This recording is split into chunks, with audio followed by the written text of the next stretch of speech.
Got this 1979 Pontiac Trans Am. Hear the rear end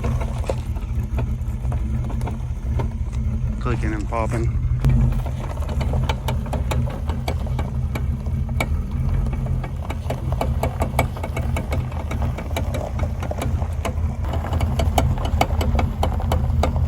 Just clicking and popping to the point where the tires are jumping.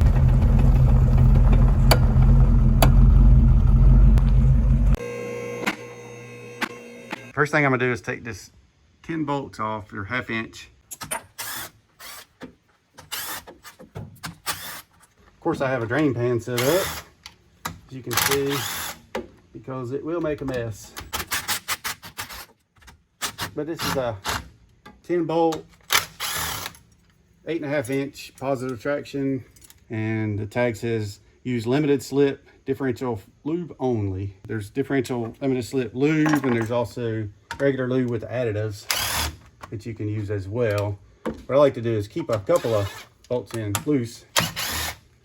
All right, so if you suspect that there's metal in the pan, you probably want to do, first thing is grab you some white towels and set it over your drip tray.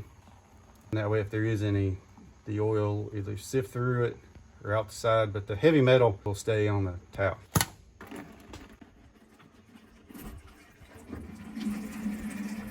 As you can see, the fluid's still warm.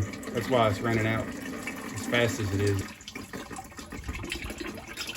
All right, off with the cover.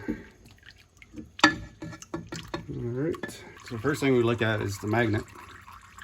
As you can see, there's a magnet in here. It catches any metal. That's pretty much what you normally see, because of course you're gonna have some wear in the gears. So what I'm looking for now is, I'm just looking to see if there's anything missing here in the carrier.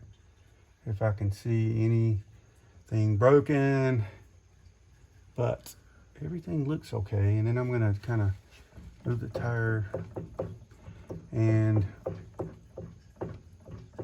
look at the pinion gear, and I'm just kind of eyeballing it to see if there's a lot of slop in it. Really what I need to do is hold that pinion and check, see what the backlash is. But it doesn't look like it's actually wore a whole lot. Most likely just in the fluid. The fluid probably needed to be changed and the additive added to it, or the positive traction lube installed. In this little void area on the bottom here, and see if there's any big chunks or whatever.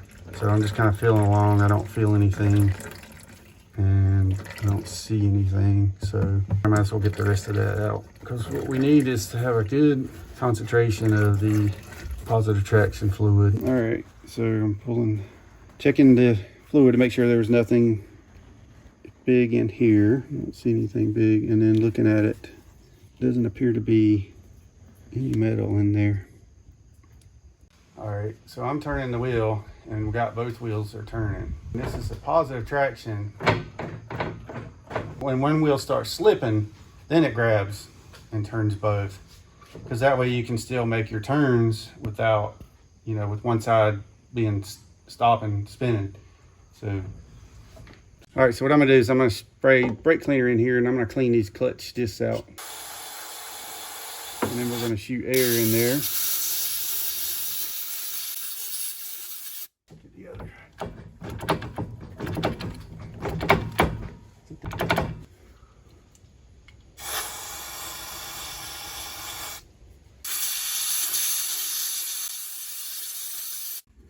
All right, so now what we're gonna do is we're gonna put this Velcro gasket in place. We got a couple of the bolts holding it so we can line it up. And in this case, you can use sealer, you can use the orange stuff, you can use the silver stuff, you can use no sealer, you can use the gasket. It's whatever your preference. In this case, we're just gonna use the gasket. Okay, so we're gonna torque these to 20 foot-pounds, and I've got this extension, it's a 3/8 extension. It's necked down a little bit. So that'll actually help me to get to this one a little bit better and to be able to get on it and get a proper torque. There you go. So we're just gonna torque it. We're gonna go across, torque, go across, torque. And when you do the torquing, you want to when you start feeling the bolt just start to stretch, then just go a little bit more. That should be the proper.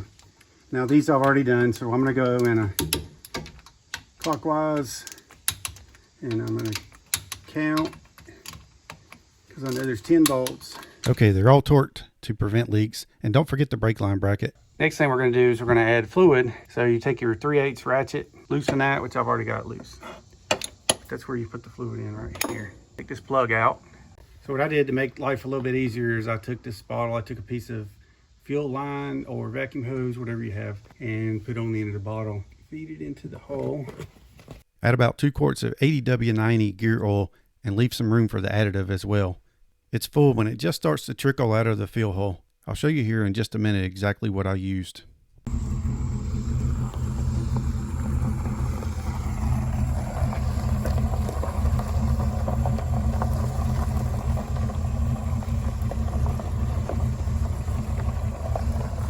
All right, so another happy customer. We ended up putting this extra lube right here in on top of the gear oil with the lubricant in it as well. This right here, I'll put a link below in the description to show you exactly what I put in it.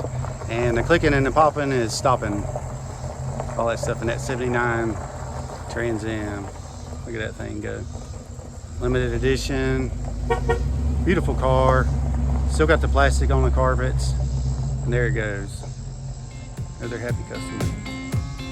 Hit that subscribe button and stay tuned for more videos like this where I'll show you how you can fix it too, and you can save yourself a lot of money by doing it yourself.